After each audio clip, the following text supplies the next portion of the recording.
This is Autoline Daily, the show dedicated to enthusiasts of the global automotive industry. 5 years ago, supplier companies were falling all over each other trying to get into the business of making turbochargers. Today, there's a rush for the door. Bosch and Mahle got out of the business 3 years ago, not long after they started making turbos. Continental is reportedly trying to sell its turbocharger business, even though it's only been in the segment a few years. And Garrett, one of the largest turbocharger manufacturers, recently filed for bankruptcy. Turbo sales are strong and growing, but many suppliers are starting to back out of making components for internal combustion engines. They want to invest in EVs and AVs because that's where they see future growth. And just to put a punctuation point on that, Continental announced it's investing in a California startup called AI that makes Lidar. Last year, Aisin, the Japanese transmission supplier, also invested in the startup.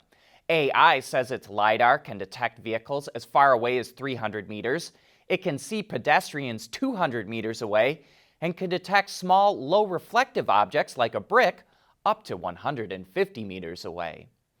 October's new car sales in the U.S. market are coming in really strong. Ward's Intelligence says the SAAR will likely come in at 16.8 million units, meaning the market has almost completely recovered. Ward says that sales next year could top 16 million vehicles. And last year, without the impact of the pandemic, sales were around 17 million units. And the pandemic hurt global car sales, but LMC Automotive says sales of battery cars shot up 11%.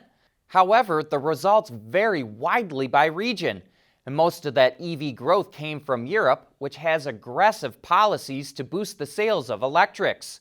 European automakers face massive fines if they miss CO2 targets, and it's cheaper for them to lose money selling EVs than to pay fines for ICEs that miss CO2 regulations. LMC forecasts that nearly 50% of all new car sales in Europe will be BEVs by the early 2030s. We want to know what drives your testing. OTA, connected car, diagnostics, remote testing. Intrepid Control Systems is here to help you work from anywhere. Intrepid Control Systems, driven by your data.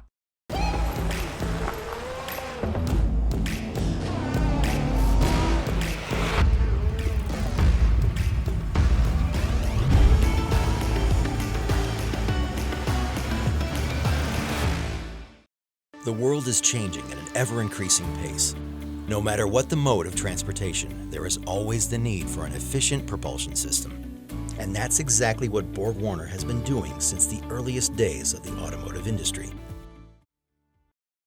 Supplier ZF is making it so that any diesel-powered semi-truck can convert into a hybrid. All an operator has to do is hook up to its e-trailer, which is integrated with an electric axle and batteries. The pack is charged through regen braking, and then it can use that energy to power vehicle functions or assist the engine.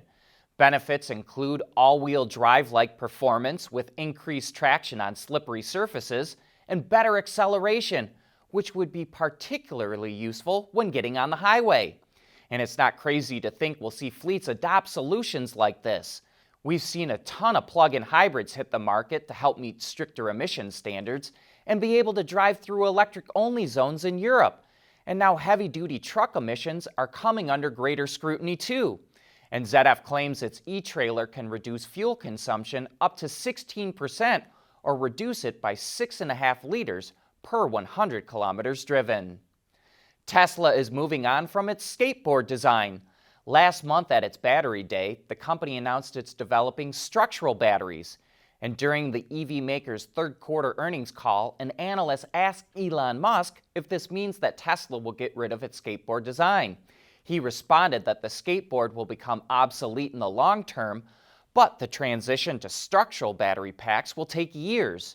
For those of you who don't know, the skateboard features the battery pack in the floor of the car and the electric motor between the wheels.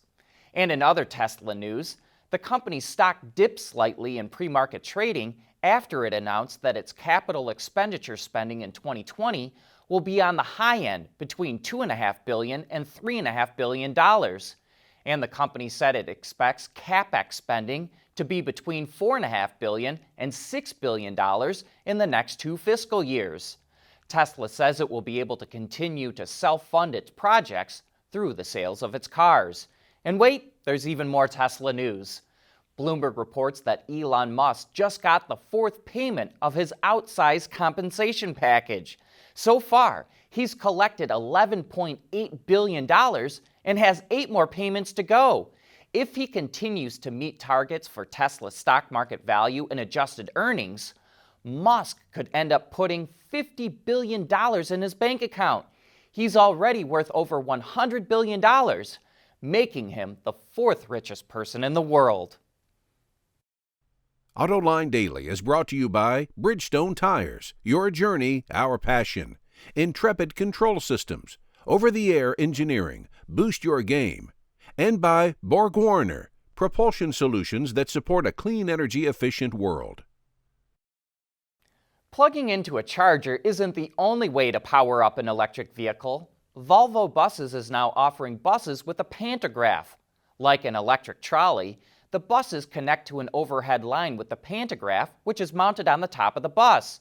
The feature will be available next year in Europe on its 7900 series of electric buses, including articulated versions. The pantograph allows operators to charge the bus at a bus stop or bus depot. And Volvo isn't the only truck maker that offers vehicles with a pantograph. Mercedes and Scania also offer the feature. We've talked a lot about how Volkswagen needs to free up cash for its electrification efforts.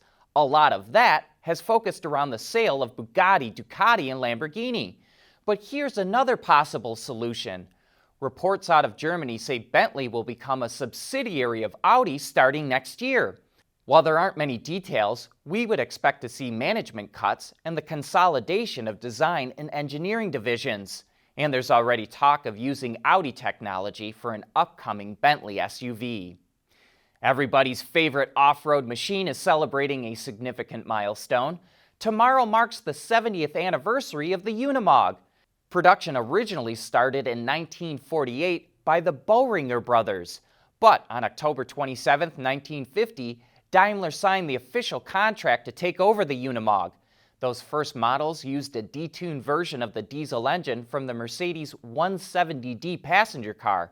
And as we all know, the Unimog is still serving people today. To this date, over 380,000 Unimogs have been sold around the world. That's it for today. Thanks for watching. We'll see you again tomorrow.